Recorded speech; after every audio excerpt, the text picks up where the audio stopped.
Para a maioria das pessoas, o inferno é apenas fogo e sofrimento.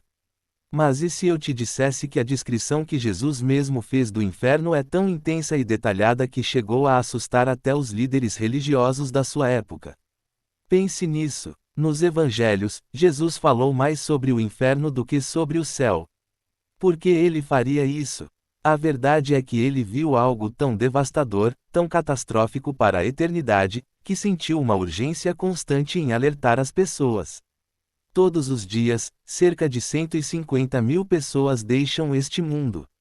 E se seguirmos os ensinamentos de Jesus, a maioria delas está a caminho de um lugar de tormento que mal conseguimos imaginar. E aqui está o que mais surpreende: muitas dessas pessoas não são quem você espera. São pessoas que frequentaram igrejas, ouviram falar de Jesus, mas nunca desenvolveram a conexão verdadeira e pessoal com ele que ele esperava. Hoje, você vai descobrir exatamente o que o Filho de Deus revelou sobre o inferno. E suas palavras certamente vão te impactar profundamente. No instante em que alguém dá seu último suspiro, e sua alma se separa do corpo, se essa pessoa não aceitou Jesus Cristo como Senhor e Salvador, ela se encontra imediatamente em um lugar cuja realidade é tão horrível que não há palavras para descrever. Em Lucas 16, Jesus nos conta a história de um homem rico e de um mendigo chamado Lázaro. E atenção, isso não é apenas uma parábola. Jesus usa nomes e descreve acontecimentos como se fossem reais. Quando o homem rico morre, ele se vê no inferno. A primeira coisa que sente é um tormento em meio às chamas.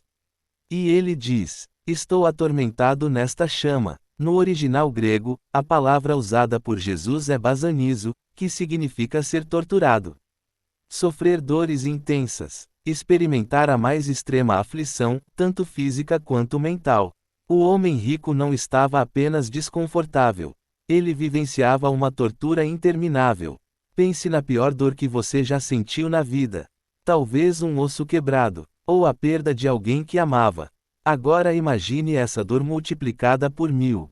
E sem parar, sem alívio, sem remédio, sem chance de fugir. E isso é apenas o começo do que Jesus descreveu. Mas a história se torna ainda mais aterradora. O homem rico implora a Abraão: envie Lázaro para molhar a ponta do dedo em água e refrescar minha língua. Porque estou sendo consumido pelas chamas. Apenas uma gota de água. Era tudo o que ele pedia. Uma única e pequena gota. Para ter um instante de alívio da agonia que queimava sua alma. E a resposta é: não. Abraão explica: existe um abismo intransponível entre o céu e o inferno. Ninguém pode atravessá-lo. E isso revela algo aterrador sobre o inferno. Não se trata apenas do sofrimento físico.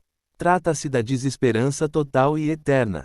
Aqui na vida, por pior que sejam os problemas, sempre existe a possibilidade de um amanhã melhor. No inferno, não existe amanhã, não existe relógio, não existe tempo, não existe esperança. Perfeito. Aqui está uma versão reescrita do seu texto, mantendo o impacto e a força da mensagem, mas com palavras diferentes. Aqui na Terra, quando estamos sobrecarregados, podemos conversar com alguém, desabafar e sentir um pouco de alívio. No inferno, isso não existe. Lá, só há a consciência esmagadora de que o sofrimento nunca terá fim. Jesus não se deteve por aí. Em Mateus, capítulo 8, ele descreve o inferno como um lugar de trevas externas, onde haverá choro e ranger de dentes. Cada palavra carrega um peso aterrorizante que precisamos compreender. Primeiro, trevas externas. Pense nisso. A escuridão que conhecemos na Terra é apenas a ausência de luz. Mesmo na noite mais escura, em um lugar isolado, nossos olhos se adaptam. Conseguimos perceber silhuetas, a luz fraca da lua ou das estrelas. Essa escuridão ainda pertence ao nosso mundo. A escuridão que Jesus menciona é diferente. Externas, indica algo fora da criação, fora da ordem, longe da presença de Deus, que é a própria luz. Não é apenas a falta de luz, é a presença da escuridão, completa e opressiva, que envolve como um manto sufocante. Ela aperta o peito, isola de forma que a solidão terrestre jamais poderia. É um isolamento total, onde você está sozinho com seus pensamentos, sua dor e seu arrependimento, perdido em um vazio infinito e esmagador. Imagine estar cego, não por falha nos olhos, mas porque não existe uma única partícula de luz para perceber, e ao mesmo tempo sentir chamas que queimam sem jamais iluminar. E então Jesus acrescenta: ali haverá choro e ranger de dentes. Não se trata de metáforas poéticas para a tristeza. São duas reações distintas, mas simultâneas. O choro não é um lamento suave, é o grito agudo do arrependimento profundo. É o som de incontáveis almas clamando eternamente: e se eu tivesse levado a sério? E se eu tivesse dito sim? E se eu não tivesse adiado? É a dor cortante de perceber que a porta da esperança, da misericórdia e do amor está trancada para sempre, e que você mesmo jogou a chave fora. O ranger de dentes é apenas uma face dessa realidade. É o som da fúria sem saída, da raiva voltada para si mesmo, da frustração extrema com as próprias decisões e da revolta diante da própria condenação. É uma reação física a uma dor espiritual tão intensa que até o corpo, mesmo eternamente, se contorce em agonia. É a expressão máxima do desespero de quem perdeu tudo e não tem ninguém a culpar, exceto a si próprio, para toda a eternidade. Um detalhe ainda mais aterrorizante aparece em Marcos, capítulo 9, quando Jesus repete 3 vezes: onde o seu verme nunca morre e o fogo nunca se apaga. Repare no verme. A imagem é deliberadamente chocante. Na cultura da época, o verme simbolizava a decomposição e a vergonha, alimentando-se de cadáveres no Vale de Rinom, o lixão de Jerusalém que queimava constantemente. Ao dizer que o verme nunca morre, Jesus descreve a corrupção interna e eterna. Aqui na terra, a decomposição tem fim. No inferno, é permanente. É a consciência do próprio pecado consumindo a alma de dentro para fora. Não se trata apenas de um verme físico, mas do verme da consciência, que lembra cada palavra egoísta, cada ato impuro, cada oportunidade de redenção rejeitada. É um banquete sem fim de vergonha e degradação, enquanto o fogo externo tortura o corpo. Jesus deixa claro: o fogo do inferno nunca cessa, nunca falta combustível, nunca diminui. Agora, prepare-se para algo ainda mais chocante.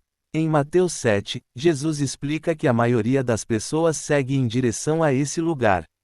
Ele disse: entrai pela porta estreita, larga é a porta e amplo o caminho que leva à perdição, e são muitos os que entram por ela. Quão estreita é a porta e apertado o caminho que leva à vida, e poucos são os que a encontram.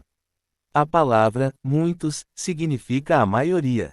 Jesus nos alerta que a maior parte da humanidade está caminhando para o inferno, muitas vezes sem perceber.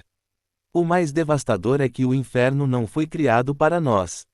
Em Mateus 25, ele diz: malditos, apartem-se de mim para o fogo eterno, preparado para o diabo e seus anjos. Pense nisso: o inferno foi feito para seres angelicais caídos, de grande maldade e poder. Quando um humano entra ali, ele está em um lugar para o qual não foi feito. É como um civil desarmado em uma prisão de máxima segurança para os criminosos mais perigosos do universo. A hostilidade é tudo ao redor, você se torna um intruso em um ambiente projetado para o mal extremo. A solidão é indescritível. Em Lucas 13, Jesus descreve aqueles lançados para fora, vendo Abraão, Isaque, Jacó e todos os profetas no reino de Deus, mas sendo excluídos. Eles verão a glória da qual foram privados, a paz e a alegria da presença de Deus, mas jamais poderão alcançá-la. Cada vislumbre do céu será um lembrete eterno do que foi perdido, da felicidade que nunca lhes será possível. E o mais cruel, o inferno é totalmente evitável. Cada pessoa que ali vai teve oportunidades de aceitar Cristo. Deus não deseja a perdição de ninguém, mas respeita o livre-arbítrio humano. As palavras mais dolorosas serão: e se eu tivesse aceitado aquele convite? E se eu tivesse ouvido o Evangelho? Mas no inferno, não há segundas chances. Hebreus 9 deixa claro: o homem morre uma vez, depois vem o juízo. Jesus também explicou que a punição no inferno varia. Em Lucas 12, ele disse que quem conhecia a vontade de Deus e a rejeitou sofrerá mais do que aqueles que não a conheciam. Aqueles que ouviram o Evangelho e o desprezaram terão tormento ainda maior. O conhecimento da verdade, quando rejeitado, se torna combustível para a condenação. O fogo do inferno supera qualquer calor físico conhecido, é sobrenatural, torturante, mas nunca destrutivo. O cheiro é indescritível, como o enxofre queimando de forma intensamente nauseante, e os sons, de gritos e ranger de dentes, criam uma sinfonia eterna de dor.